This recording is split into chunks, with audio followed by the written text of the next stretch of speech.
पुत्र और पत्नी से भी ज्यादा प्रिय शरीर, और शरीर से भी ज्यादा प्रिय आत्मा।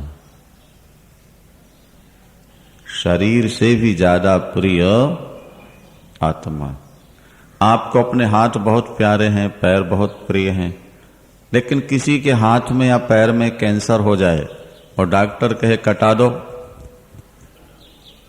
तो बच जाओगे, नहीं कटाओगे तो मरोगे। क्या करोगे भाई? शरीर का अंग कट जाए कोई बात नहीं, लेकिन हम जीवित रहें। और जब शरीर में भयानक कष्ट आता है, दुख आते हैं, तो फिर व्यक्ति कहता है, हे परमात्मा हमारा शरीर छुड़ा दे, अब इस शरीर से हमको छुट्टी दे दे, हम मर जाएं। मतलब इस शरीर से जब अलग हो जाएंगे तो शरीर के दुखों से हमको छुट्टी मिल जाएगी। अंत में आत्मा ही सबसे ज्यादा प्रिय है। दूसरी बात और ध्यान से समझना, आपने जिससे जिससे प्यार किया है उससे प्यार घटता बढ़ता रहता है और कभी खत्म भी हो जाता है, लेकिन अपनी आत्मा से प्यार कभी घटा बढ़ा है? ये बताओ आप। आपको बाहर के पदार्थों से वैराग्य हो जाता है, लेकिन आत्मा से कभी वैराग्य हुआ है? नहीं। इसका मतलब है कि दुनिया में सबसे ज्यादा प्रिय अपनी आत्मा। सहज प्यार होता है, अकृत्रिम नेचुरल प्यार। बाकी दुनिया से तो किसी कारण से प्यार होता है, किसी स्वार्थ को लेकर के प्यार होता है। नहीं, आप भी जब कोई मोटा ग्राहक देखते हैं कि 1,50,000 का ले जाएगा और उसमें 10-5,000 बच जाएंगे, तो आइए साहब, बैठिए साहब, चाय ले आओ भाई, पानी ले आओ, कैंफा कोला ले आओ। वो कहते नहीं जी, नहीं नहीं नहीं नहीं, ये तो अब लेना ही होगा, आप तो आए। तो वो जो सत्कार हो रहा है वो किस लिए हो रहा है? प्यार है उससे, इसलिए। हाँ, मालूम है 10-5 रुपया इनके नाम से खर्च करके 10-5,000 ले लेना है, इसलिए कोई खास बात नहीं लगा दे। हर व्यक्ति स्वार्थ को लेकर ही प्यार करता है, थोड़ा देकर ज्यादा लेना चाहता है, ऊपर से वो अपना त्याग दिखाता है। नहीं जी, हम तो केवल निस्वार्थ भाव से सेवा करना चाहते हैं, लेकिन अंदर उसमें भी कुछ ना कुछ क्या स्वार्थ है। दुनिया के जितने नाते हैं सब आर्टिफिशियल हैं, ये समझ लेना। जितने नाते हैं सब के सब स्वार्थ से जुड़े हुए हैं, लेकिन आत्मा से जो नाता है, आत्मा सबसे ज्यादा प्रिय। और भागवत में लिखा है कि भगवान कृष्ण क्या है? बोले सभी प्राणियों की आत्मा है। बोलो वृंदावन।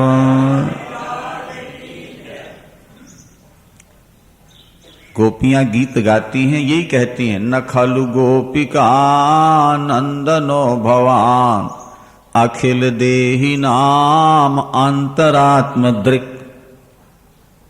आप तो समस्त प्राणियों की बुद्धि के दृष्टा हो, सबकी आत्मा ही हो। कृष्णम एनम अवेहितुम आत्मानम अखिलात्मनाम, अखिलात्मनाम प्राणिनाम कृष्णम आत्मानम विद्धि। आत्मा विद्धि, समस्त प्राणियों की आत्मा है भगवान। क्या समझे? देखो भाई, सभी नेत्रों के प्राण हैं सूर्य, सभी नेत्रों के प्राण सूर्य हैं, क्योंकि बिना प्रकाश के नेत्रों की कोई स्थिति नहीं, कोई महत्व नहीं। प्रकाश नहीं है तो नेत्र की कीमत क्या है, नेत्र का उपयोग क्या है, बताइए ना। तो जैसे एक ही वायु सबको प्राण जीवन दे रही है, एक ही सूर्य सबको प्रकाश दे रहे हैं, इसलिए नेत्र प्रकाश से बहुत प्यार करते हैं। इसी तरह से समस्त प्राणियों की आत्मा का केंद्र भगवान है। एतावता सभी आत्माओं का भगवान से सहज प्यार होता है। एक बड़ी सुंदर बात है, जरा बुद्धि लगाओ। वाल्मीकि रामायण में लिखा है कि दुनिया में ऐसा कोई व्यक्ति नहीं, तीन लोक में, जो राम से प्यार न करता हो। लोके नहीं सविद्येतो यो न राम मनुव्रता। महर्षि वाल्मीकि बोल गए और लिख गया रामायण में। पर संतों ने कहा, महर्षि जी ये वचन आपका कट जाएगा। क्यों?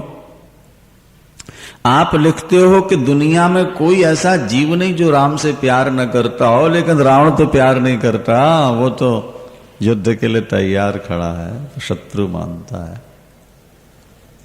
महर्षि ने बहुत बढ़िया व्याख्या की, क्योंकि वहां तो ऊपर से तार जुड़ा हुआ था ना उनका। किताब से पढ़ पढ़ा के रट के याद कर लो, वो चीज उतनी सफल नहीं होती जब तक अंदर का स्रोत न खुल जाए। डायरेक्ट संबंध जब तक उससे नहीं हो जाए ना, ईश्वर से, तब तक विषय में आनंद नहीं आता, विषय परिमार्जित नहीं होता। महर्षि वाल्मीकि ने कहा कि जो ऊपर से शब्द आया मैंने लिख दिया, व्याख्या भी ऊपर ही वाला करेगा। ध्यान किया, व्याख्या आ गई सामने। उन्होंने कहा ठीक है, रावण राम को नहीं चाहता, लेकिन रावण आनंद चाहता है कि नहीं चाहता? बोलो, अमर जीवन चाहता है कि नहीं चाहता है? रावण ज्ञान चाहता है कि नहीं चाहता है?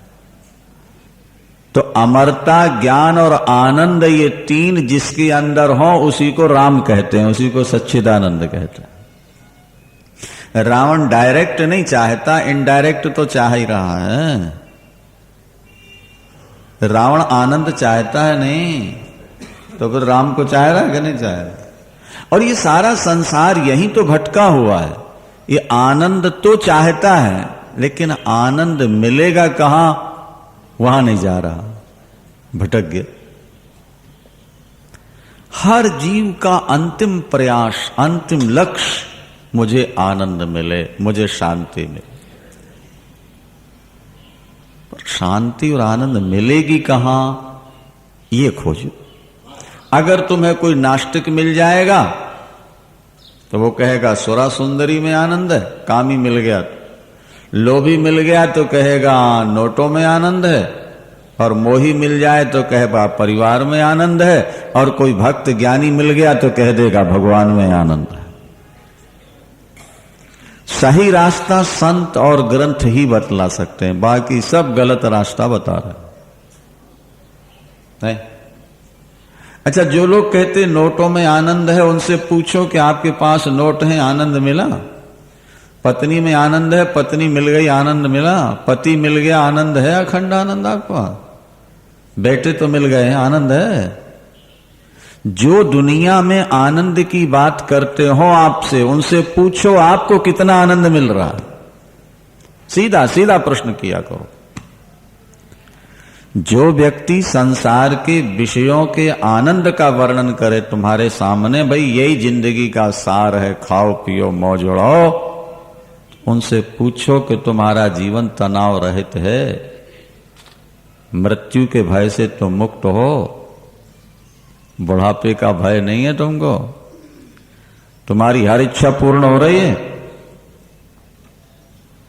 उसी समय सिर हिला देगा। दुनिया में अखंड आनंद मिल ही नहीं सकता। देखो, वेद का एक मंत्र आपको सुनाते हैं, बोलो वृंदावन। नित्यो नित्यानाम,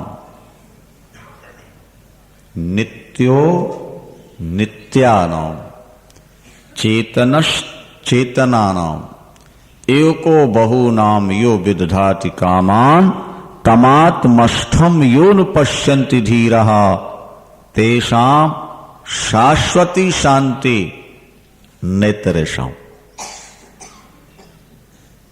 अब इसका अर्थ समझो। नित्यो नित्यानाम, संसार में जो नित्य पदार्थ दिख रहे हैं, इनको नित्यता देने वाला जो है, हाँ, और चेतनश चेतनानाम, संसार के समस्त चेतनाओं का, संसार की समस्त चेतनाओं को जो चेतना देने वाला है।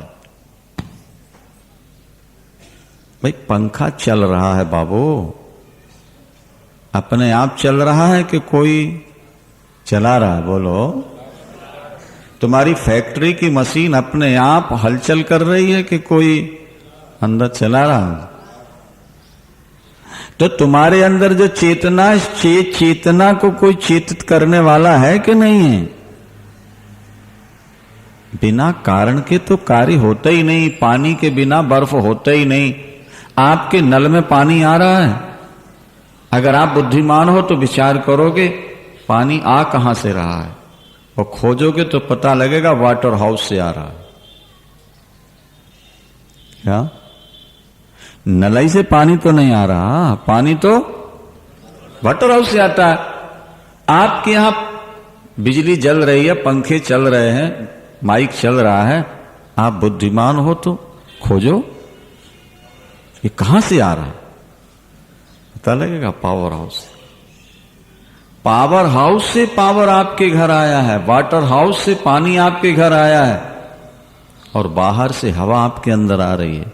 तो इसमें जो आत्मा है ये भी तो कहीं से आई होगी। बोलो वृंदावन, बोलो। जब इसके अंदर हवा भी बाहर से आ रही है, पानी भी बाहर से आ रहा है, और गर्मी भी बाहर से आ रही है, तो इसमें जो चेतना है आत्मा, वो भी तो कहीं से आई होगी। खोजो। नल के सहारे जब आपने पानी को खोजा तो वाटर हाउस मिल गया, और तार के सहारे जब आपने पावर को खोजा तो आपको पावर हाउस मिल गया। तो इसी तरह चेतना के सहारे शास्त्र के सिद्धांत से चलोगे तो तुम चेतनाओं का केंद्र बिंदु परमात्मा को भी पालोगे। वेद भगवान कहते हैं नित्यो नित्यानां, जो सबको नित्यता जीवन दे रहा है। चेतनश चेतनानां, जो समग्र चेतनाओं का केंद्र बिंदु है।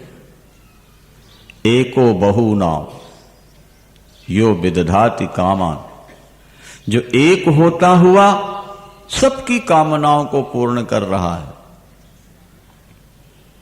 भाई हवा तो एक ही है ना, कि अनेक हैं, ये बताओ? लेकिन श्वास के रूप में सबको प्राण दान वही दे रहा है। एक अनेकों को जीवन दान दे रहा है नहीं? जैसे एक ही वायु सबको जीवन दे रहा है, इसी तरह एक ही परमात्मा सबको जीवन दे रहा है, सबको चेतना दे रहा है, सबको आनंद दे रहा है। जैसे एक ही सूर्य अरबों खरबों आंखों को देखने की शक्ति दे रहा है। नित्यो नित्यानाम चेतनश चेतनानाम एको बहुनाम यो विदधाति कामान तमात्मष्ठम तम परमात्मानम आत्मष्ठम, वो परमात्मा तेरे अंदर है नहीं? तमात्मष्ठम योनु पश्यन्ति धीराः, जो व्यक्ति उस परमात्मा को देख लेता है, उसको जान लेता है, उसको पा लेता है, तेषाम शाश्वती शांति। शब्दों पर ध्यान दो, वेद भगवान के। वेद किसी व्यक्ति के द्वारा लिखी गई किताब नहीं है, वेद तो ईश्वर के शब्द है। उसमें लिखा तेषाम शाश्वती शांति, उन प्राणियों को अखंड शांति मिलती है। नेतरे शाम, दूसरों को वो शांति कभी मिल ही नहीं सकती।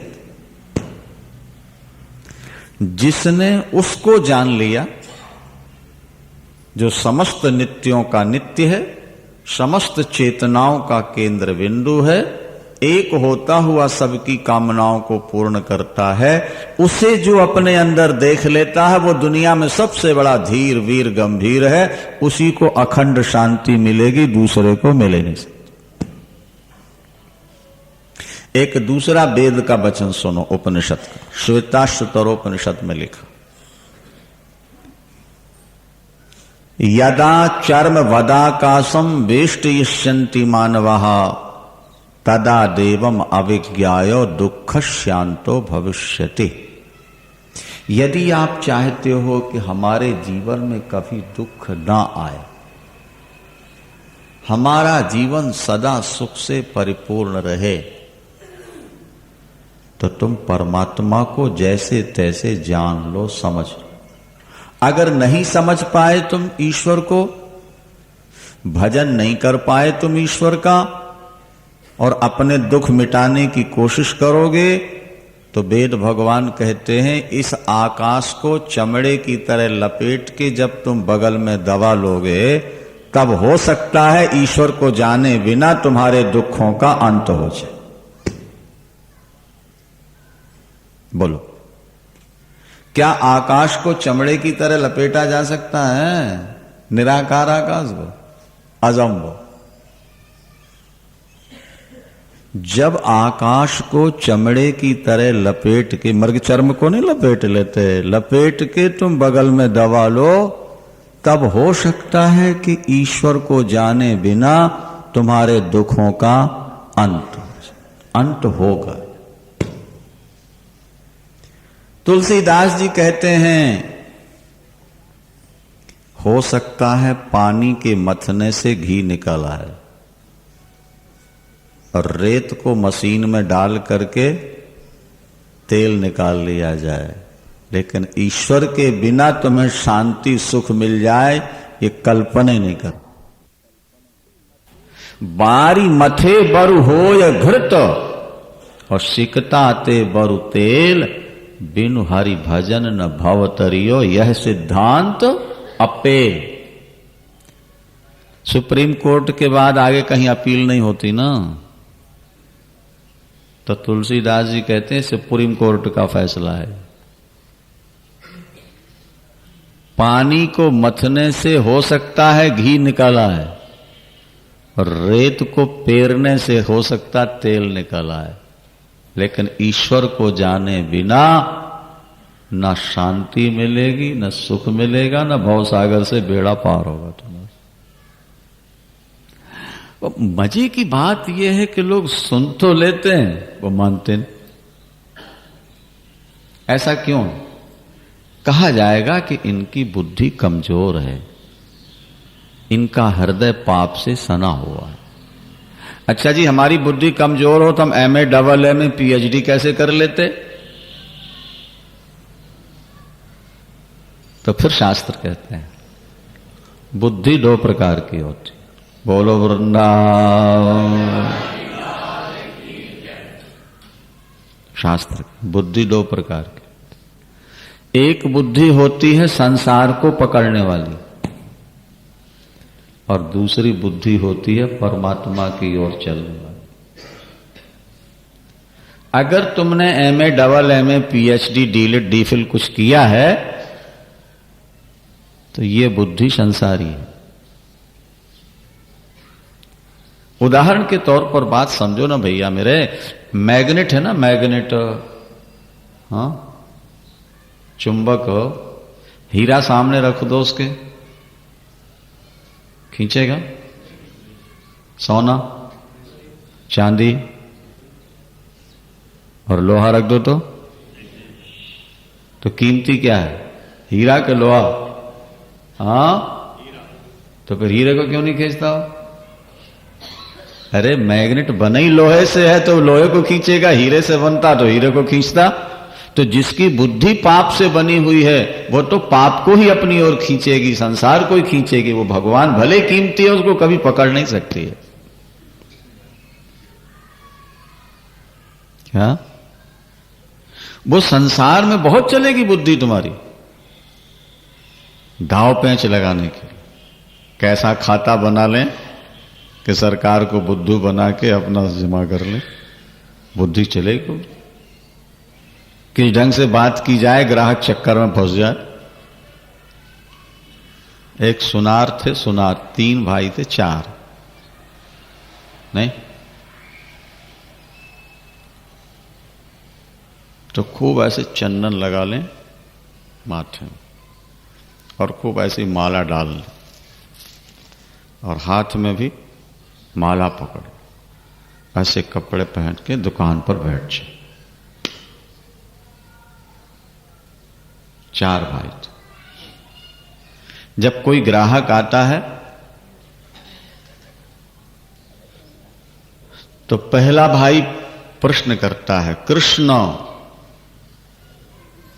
हे कृष्ण। ये कोड वर्ड थे उनके। हे कृष्ण कहने का मतलब कि ये कैसा है, बुद्धू है या चतुर चालाक है। हे कृष्ण, कृष्ण माने ये कैसा है।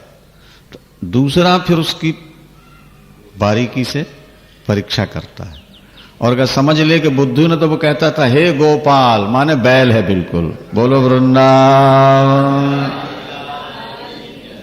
एक कहता है हे कृष्ण, ये कैसा है, कोड वर्ड है ना। और दूसरे ने कहा गोपाल, जय गोपाल, ये तो बैल है। तीसरे ने कहा हार हार, शंकर का ना हार हार, जो कुछ है। तो चौथा उसका जेब खाली करा लेता। बोलो वृंदावन। अब ऊपर का वेश तो महात्माओं जैसा, भक्तों जैसा है, लेकिन अंदर क्या है। दुनिया के कामों में अगर तुम्हारी बुद्धि बहुत लग रही है और तुम 4 पैसा यहां वहां का झूठ झल कपट से, होशियारी से कमा लेते हो, तो ये बुद्धि बहुत चमत्कारिणी नहीं है तुम्हारी। ये तो केवल पेट भरने की कला है। कीड़ी भी ढूंढ लेती है चीनी कहां पड़ी है, गुड़ कहां पड़ा है। हमें तुम्हें पता नहीं लगेगा, और कीड़ी को फट से पता लग जाता चीनी कहां रखी है घर में। क्या भाई, शहद की बिंदु कहां पड़ी। तुम्हारी नाक में वो शक्ति नहीं। जो आपको आश्चर्य होगा, ये जो गीध ऊपर उड़ते हैं ना, ये 80 मील तक देख लेते हैं कहां मांस पड़ा हुआ है। 80 माइल तक आपको पता लगेगा। तो पेट भरने की कलाएं, विद्याएं तो जानवरों में बढ़िया है मनुष्यों से। बै नाम का पक्षी घोंसला बनाता है डाल में लटकता हुआ, देखो तो कितनी कारीगरी है। ये देवियां भी नहीं बना सकती हैं। तो पेट भरने की विद्या, अगर इसमें तुम चतुर हो तो उसमें तो जानवर भी बहुत चतुर है। इसलिए मनु जी ने साफ घोषणा कर दी, सा विद्या या विमुक्तये। सा विद्या या विमुक्तये। विद्या वही विद्या है जो ईश्वर से मिलाने वाली, जो तुम्हारे मुक्ति का कारण बनती। बाकी जो विद्याएं हैं, बोले वो तो पेट भरने की एक कला है, पैसा कमाने की एक कला है। उससे शांति नहीं मिलेगी। पैसा मिल जाएगा, पद मिल जाएगा, कोठी कार तुम्हें मिल जाएगी, लेकिन शांति नहीं मिलेगी बाबू। शांति तो तभी मिलेगी जब उसे जान लोगे। वृंदावन। श्री कृष्ण गोविंद हरे मुरारे, हे नाथ नारायण। श्री कृष्ण गोविंद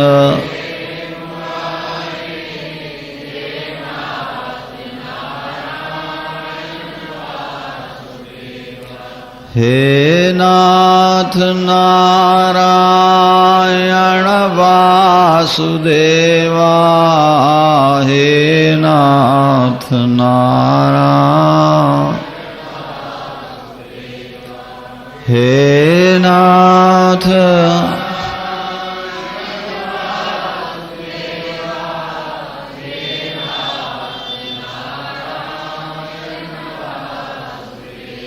श्री कृष्ण गोविंद हरे मुरारे, हे नाथ श्री कृष्ण गोविंद।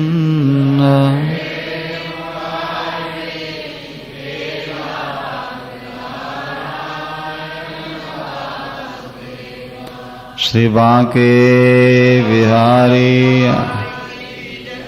सबसे प्रिय आत्मा भगवान हमारी आत्मा ही है। जैसे नेत्र सहज प्यार करते हैं प्रकाश से, इसी तरह से आपकी आत्मा का भी सहज प्यार होना चाहिए परमात्मा से। बात चल रही थी, सुखिया मालिन फल बेचने आई है और ठाकुर आंगन में खेल रहे हैं, बड़े सुंदर लगते हैं। मालिन को ऐसा लगा कि अगर मेरे हाथ से ये फल ले लेते तो मेरा जीवन सफल हो जाता। नहीं, दरवाजे पर खड़ी होकर आवाज लगाती है, ले लो फल। ठाकुर जी खेलने में मस्त हैं, राम और श्याम दोनों, मानो सुना ही नहीं। बेचारी 2 4 6 बार ले लो फल बोलती है, आगे बढ़ जाती। लेकिन उसके दिल में एक लालसा, एक भाव बन गया, कभी ये मेरे हाथ से फल ले लें, मेरा जीवन सफल हो जाए। देखो भैया, कर्म फल ध्यान देना नहीं, हम लोग कर्म फल स्वयं खा रहे हैं, इसलिए रो रहे हैं। अगर अपने कर्म फल ठाकुर को दे दें तो सदा हंसते रहेंगे। ऋग्वेद का एक मंत्र है, द्वा सुपर्णा स्वयुजौ सखायौ समान वृक्षम परिशस्व जाते। एक वृक्ष की खोहट में 2 पक्षी बैठे हैं, दोनों का रंग रूप एक है, दोनों में मित्र भाव है। एक वृक्ष के फल खा के रो रहा है और दूसरा बिना खाए देखता हुआ हंस रहा है। क्या समझे आप? जो खाता है वो रोता है और जो नहीं खाता वो हंस रहा। चाहिए तो ये कि जो खा ले पेट भर जाए वो हंसे, जो न खाए वो भूखा मरे। लेकिन ऋग्वेद कहता है नहीं, जो खाता है वो रोता है और जो नहीं खाता देख रहा है खुश हो रहा है। उसका संकेत ये है कि ये शरीर ही वृक्ष है। इसके खोहट में, माने इसके हृदय में 2 पक्षी हैं, आत्मा और परमात्मा। आत्मा जीव इस शरीर के कर्मों का फल भोगता है, खाता है, चाहता है, इसलिए रो रहा है। और परमात्मा केवल देख रहा है, खाता नहीं, इसलिए हंस रहा है। फल जब तुम स्वयं खाओगे रोगे, और फल भगवान को दे दोगे तो सुखी रहोगे।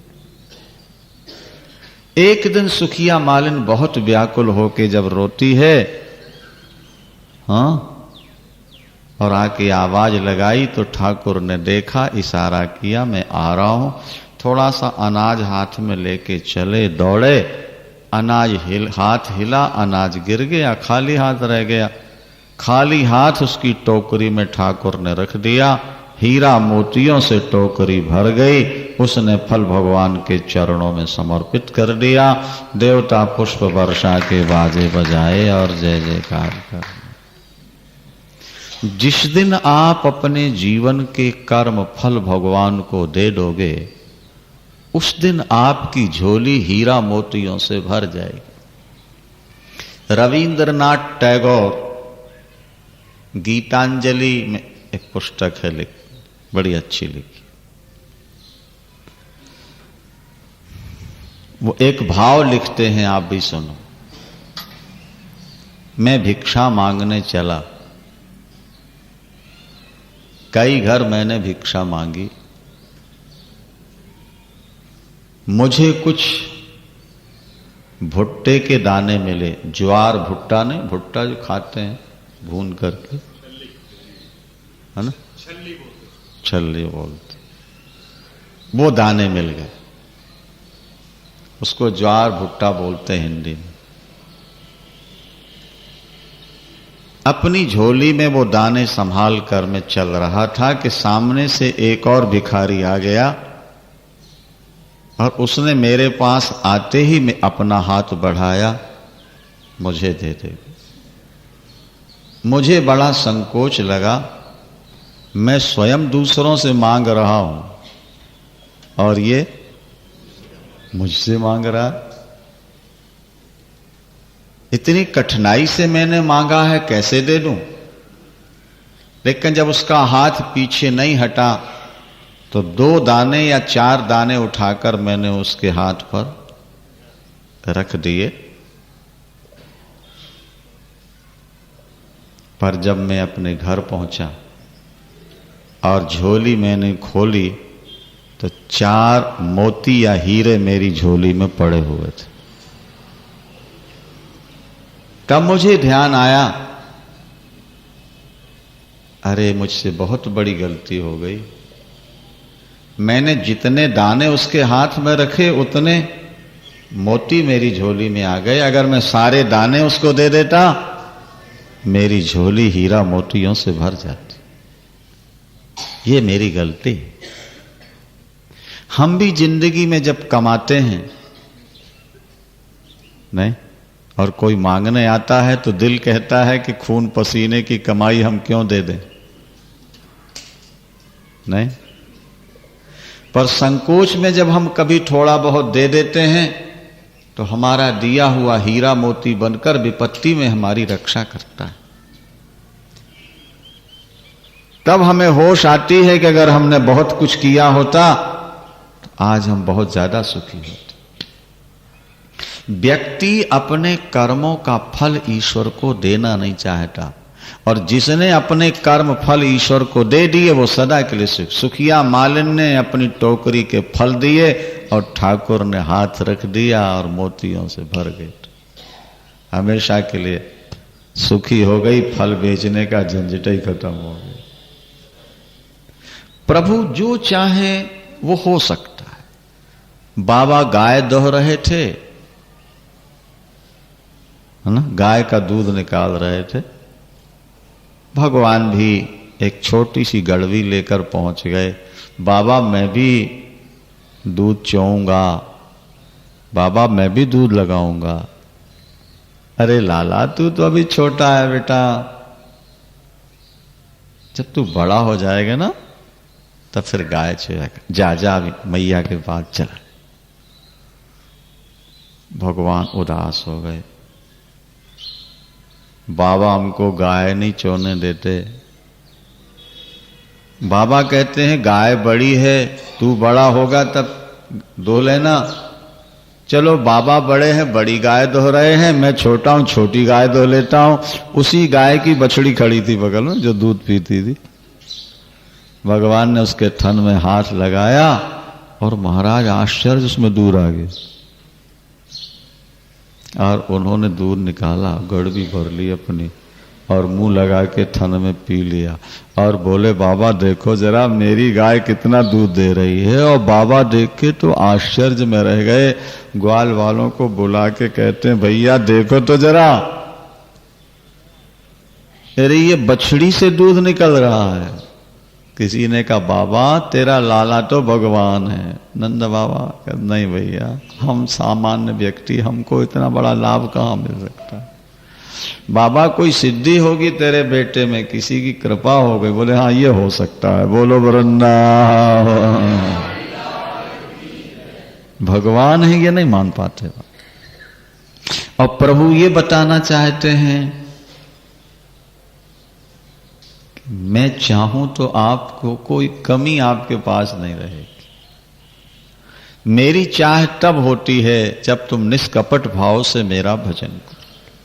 मन क्रम बचन छाण चतुराई, मन क्रम बचन छाण चतुराई, के भजत कृपा करी है रघुराई। मनसा वाचा कर्मणा कपट त्याग के भजन कर लो, ईश्वर की कृपा बरस जाएगी आपके। आपका ये जीवन भी सुखी होगा और आगे का भी होगा। देखो दुनिया में 4 प्रकार के जीव हैं। क्या?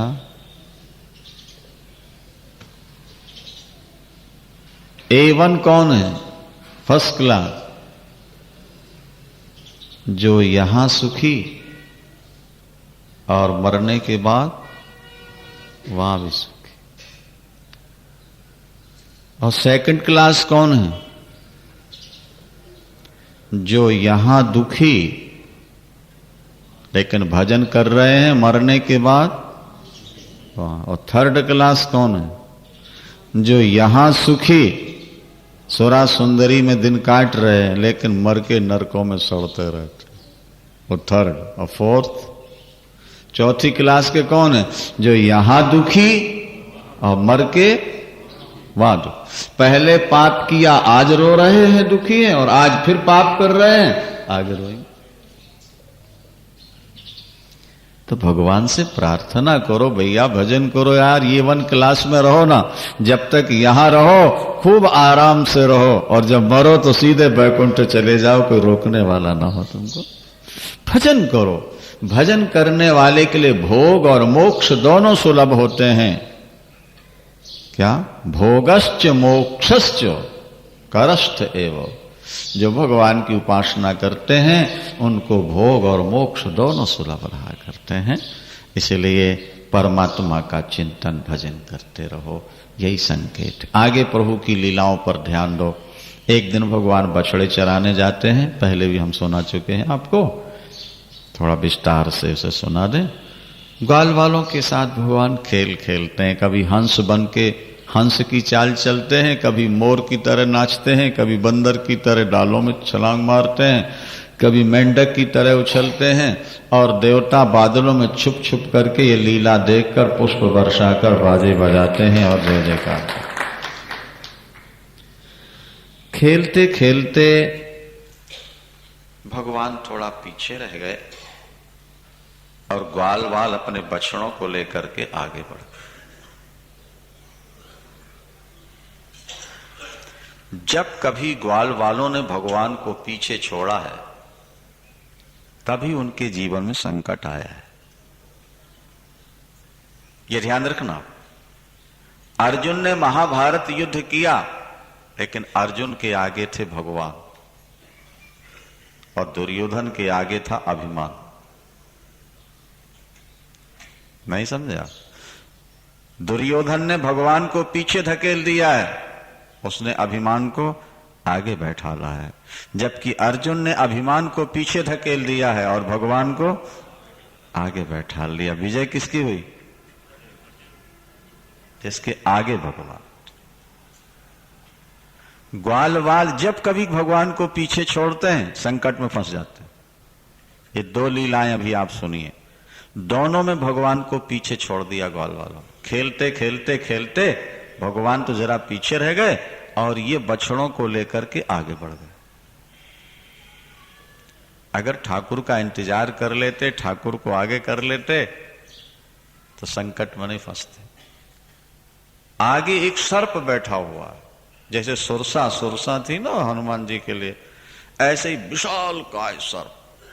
वो ऐसा लगता था जैसे एक पहाड़, और उसने मुंह खोल रखा था तो लगता था कि जैसे ये पहाड़ के अंदर गुफा है, कोई कंदरा पार जाने की। ग्वाल वालों ने अपने सारे बछड़े उसी में प्रवेश करा दी, उस पार जाने। अच्छा, आपस में चर्चा ये करते हैं कि यार देखो ये गुफा बिल्कुल सर्प की तरह दिख रही है, और कहीं सर्प हुआ तो किसी ग्वाल ने कहा यार अगर सर्प हुआ भी तो हमारा क्या बिगाड़ेगा, हमारा रक्षक तो कन्हैया हमारे साथ है। बोलो वृंदावन। प्रवेश कर गए और उसकी जो एकदम जहरीली हवा वायु निकली, उससे सारे बछड़े और ग्वाल वाल समाप्त। जब समाप्त होने लगे तो माता पिता की याद नहीं आई उनको, भाई बंधुओं की याद नहीं आई, भगवान की याद आई। जिससे ज्यादा प्यार होगा संकट में उसी की याद आती। ये याद रखना। कैकेयी का राम से बहुत प्यार था। वृंदावन। कैकेयी का श्रीमन्नारायण नारायण नारायण श्रीमन्।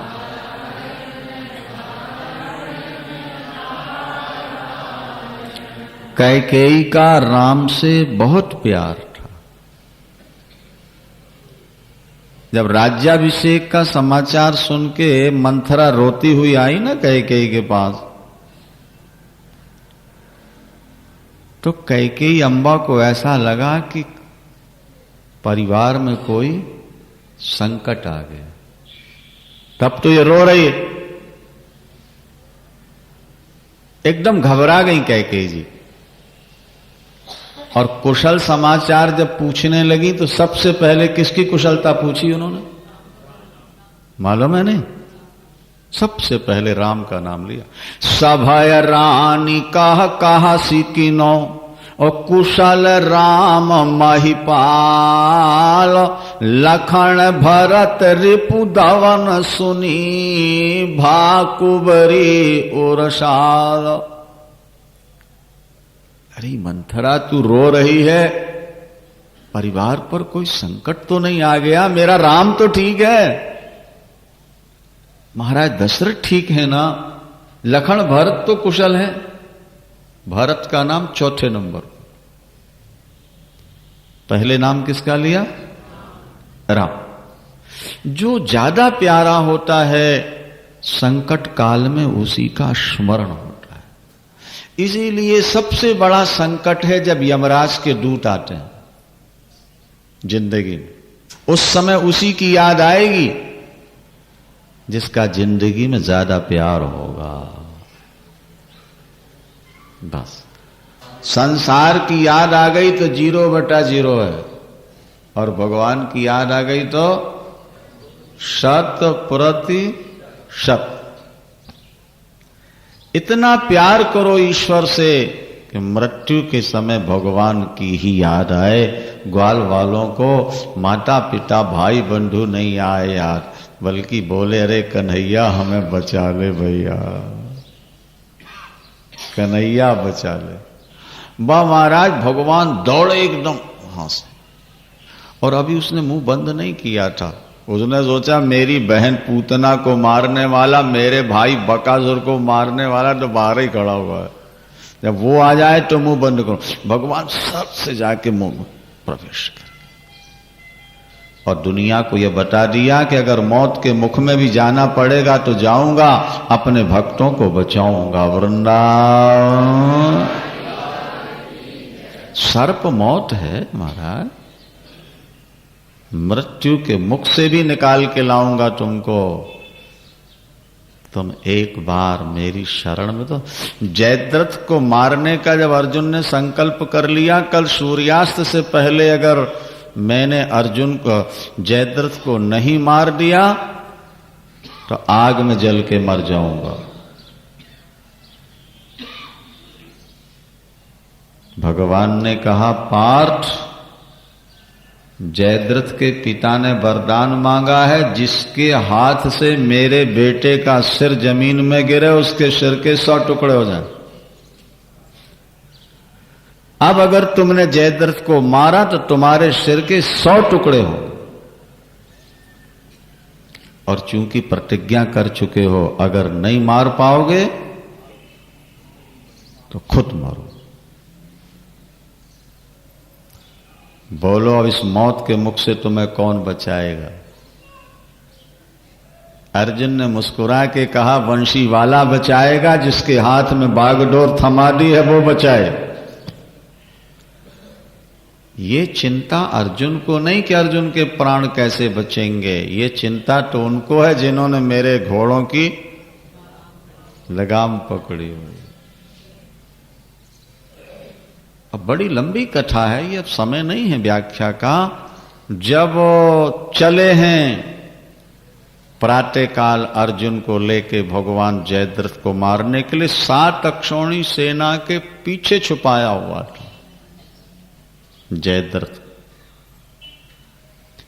7 अक्षौणी सेना के पीछे, और एक दिन में 7 अक्षौणी सेना को मारना नामुमकिन है। असंभव। भाई 18 दिन में 11 अक्षौणी सेना मार पाए हैं ना ये, तो एक दिन में 7 कैसे मारेंगे?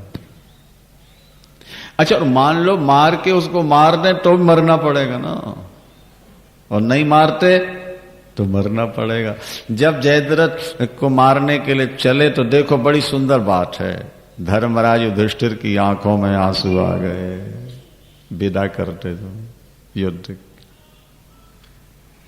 तो भगवान ने कहा, धर्मराज जी आज आंखों में आंसू कैसे आपके? बोले प्रभु, अगर आज अर्जुन वापस लौट आए शाम को तो मैं यही मानूंगा कि आपने मौत के मुख से अर्जुन को निकाल लिया, क्योंकि दोनों ओर मृत्यु है। मैं चाहता यही हूं कि शाम को मैं इसी तरह लौट के आते देख लूं जैसे आपको ले जाते हुए देख रहा हूं, अर्जुन को ले जाते जैसे देख रहा हूं। शाम को दोनों लौट के आ जाएं, यही मैं चाहता हूं।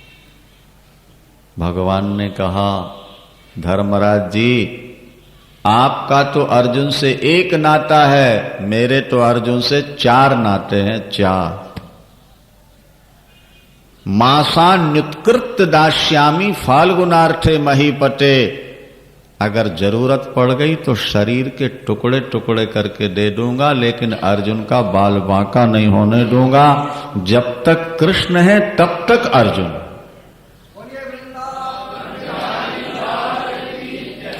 और मौत के मुंह से कैसे निकाला जरा सुनो। युद्ध करते करते सूर्यास्त होने लगा, लेकिन अभी जयद्रथ का पता ही नहीं था, अभी तो सेना ही से लड़ रहे सारा। अभी जयद्रथ तो बहुत दूर छुपा है ना भाई, और सूर्यास्त होने लगा। बस प्रभु की लीला थी, 1 मिनट में दिखा दिया सूर्यास्त।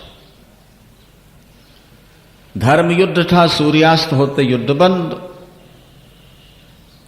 और महाराज कौरव पक्ष के लोग तो भंगड़ा पाने लगे, खुशी में नाचने लगे, और इस तरह मातम छा गया।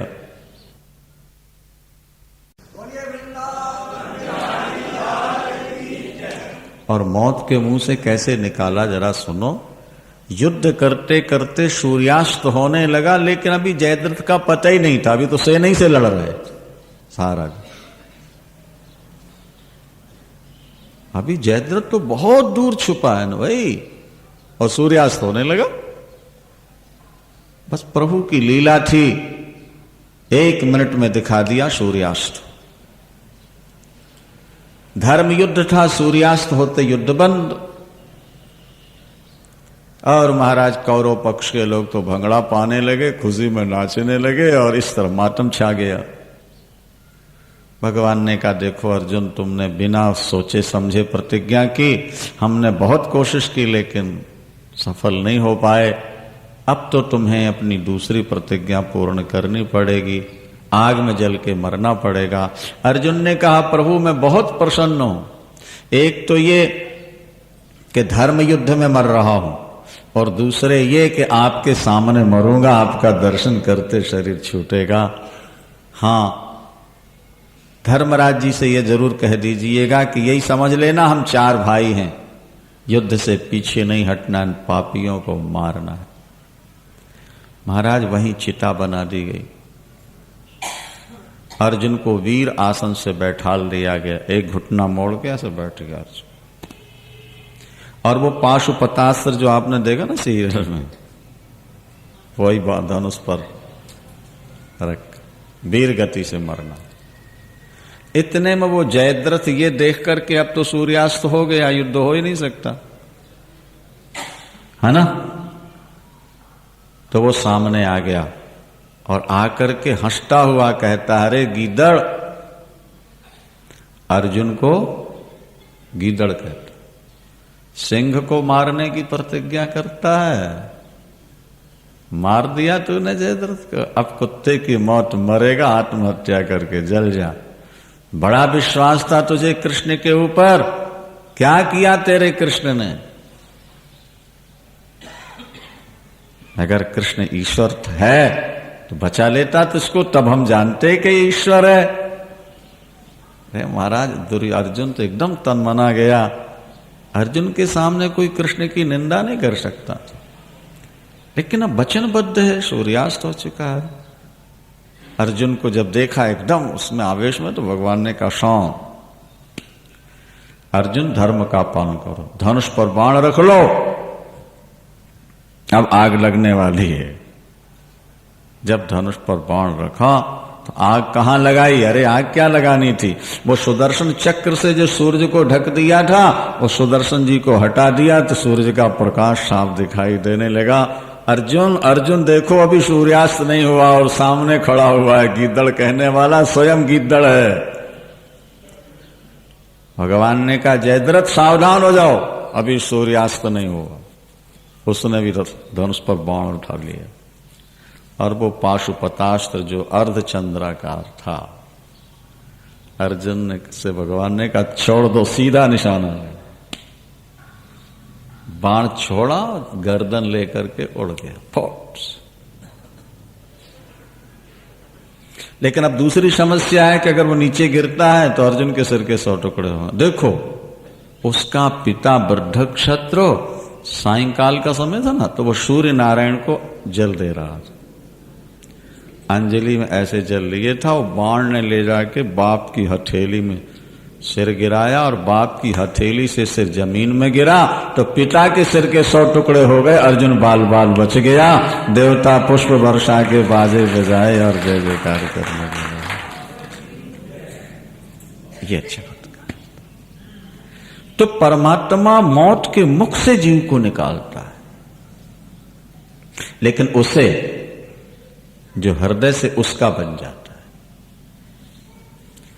ग्वाल वाल मर चुके हैं, बछड़े मर चुके हैं उसके पेट, लेकिन प्रभु ने पहले तो अपना शरीर बढ़ा के विशाल किया, उसको मारा, प्राण निकल गए उसके, और फिर ग्वाल वालों को अमृतमयी दृष्टि से देखा, सारे बछड़े ग्वाल वाल जीवित होकर के बाहर निकल आए।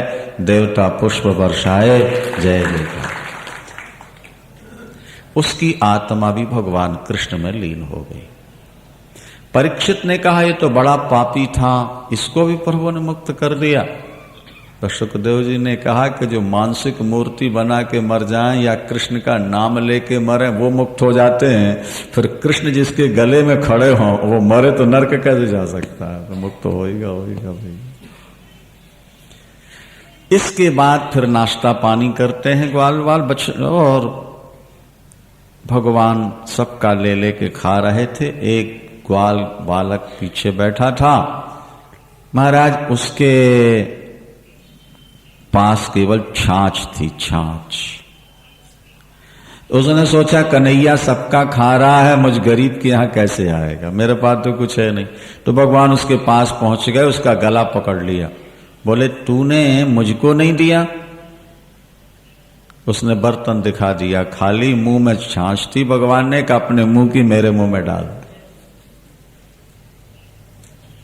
ग्वाल वाल ने अपने मुंह की छाछ डाल दी और भगवान पी के नाचने लगे, बहुत मीठी है, बहुत मीठी। भाई आप अपने बेटे का जूठा खा लेते हो, नहीं खाते हो? बोलो। अगर आप अपने बेटे का जूठा खा सकते हो तो भगवान अपने भगत का जूठा नहीं खा सकता क्या? वो भी तो प्यार करता है। ब्रह्मा जी को संशय हो गया है, ग्वालों का जूठा खाने वाला भगवान नहीं हो सकता, पर काम बहुत बड़े बड़े किए हैं, चलो परीक्षा ले लें। तो वो जितने बछड़े थे चर रहे थे सबको उठा के ले जाके गुफा में सुलाते। ग्वाल वालों ने कहा कन्हैया हमारे बछड़े गायब हो गए, हम ले आए। ध्यान से सुनना है बात को। श्रीमन नारायण नारायण नारायण श्रीमन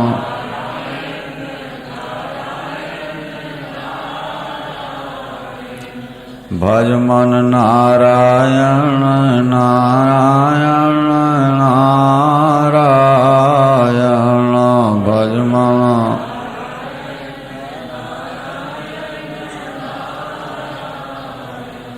ग्वाल वालों ने कहा कन्हैया हमारे बछड़े घूम गए, भैया हम बछड़े लेने जाएंगे। भगवान ने कहा नहीं। ऐसी गोष्ठी कभी कभी जमती है मित्रों, तुम खाओ बैठ करके, मैं तुम्हारे बछड़े ढूंढ कर लाता हूं। हाथ में दही भात का ग्रास था और अंगुलियों में अचार खुसे हुए हैं, बगल में बंशी और मृग सिंह खुशा हुआ है, और भगवान वैसे ही बछड़े ढूंढने दौड़ गए। देखा आपने, भक्तों से कहा तुम बैठो, अब मैं ढूंढने जाता हूं। माने जब तुम भगवान के बन जाओगे तो भगवान तुमसे कहेगा तुम बैठो, तुम्हारा काम मैं करने के लिए तैयार खड़ा हूं। फिर ईश्वर तुम्हें ज्यादा काम नहीं देगा। आज जो सुबह से शाम तक तुम कामई में लगे रहते हो, पिस रहे हो, इसलिए कि तुम ईश्वर से ज्यादा अपने हाथों पर विश्वास करते हो। एक व्यक्ति ने कहा महाराज हम ईश्वर ईश्वर नहीं मानते, हमारे तो हाथ ही ईश्वर है, हमारा दिमाग ही ईश्वर है। हमने कहा भैया यह हाथ और ये दिमाग भी तो ईश्वर ही ने दिया है। अच्छा, थोड़े दिन के बाद उनको लकवा हो गया, पैरालाइसिस, आधांग नहीं चला था, अधरंग। हॉस्पिटल में पड़े और जब देखने गए तो आंसू बह रहे, और एक हाथ उठाकर इशारा कर रहे थे कि हमारी तरफ से भगवान से प्रार्थना कर दो मैं ठीक हो जाऊं। अभी पहले कहते थे कि हमारे हाथ और हमारा दिमाग ही भगवान है, हम कर्म नहीं करेंगे तो कैसे खाएंगे। आज भगवान याद आ गए, अब वो ठीक करते। अरे बाबा ये अभिमानी लोग इसी तरह मारे जाते हैं। नेपोलियन ने कहा था कि डिक्शनरी से असंभव शब्द निकाल लो, लेकिन उसकी मृत्यु कैसे हुई है, किस तरह से सड़ सड़ के मरा है, पर इतिहास पढ़ने वाले लोग जानते हैं। क्या समझे आप? ईश्वर का तिरस्कार करने वाला व्यक्ति कभी शांति से नहीं मर सकता। क्या आप समझ लें? दुनिया में निरपराधियों को सताने वाला व्यक्ति चैन की नींद सो नहीं सकता, आराम से कभी शरीर छोड़ नहीं सकता। हिटलर ने कितने निरपराधियों को मरवाया है, लेकिन परिणाम क्या हुआ? परिणाम देखना चाहिए। दुर्योधन ने कितना अत्याचार किया, परिणाम क्या हुआ? पांडवों ने धर्म के लिए कष्ट सहन किया, लेकिन उसका परिणाम क्या हुआ?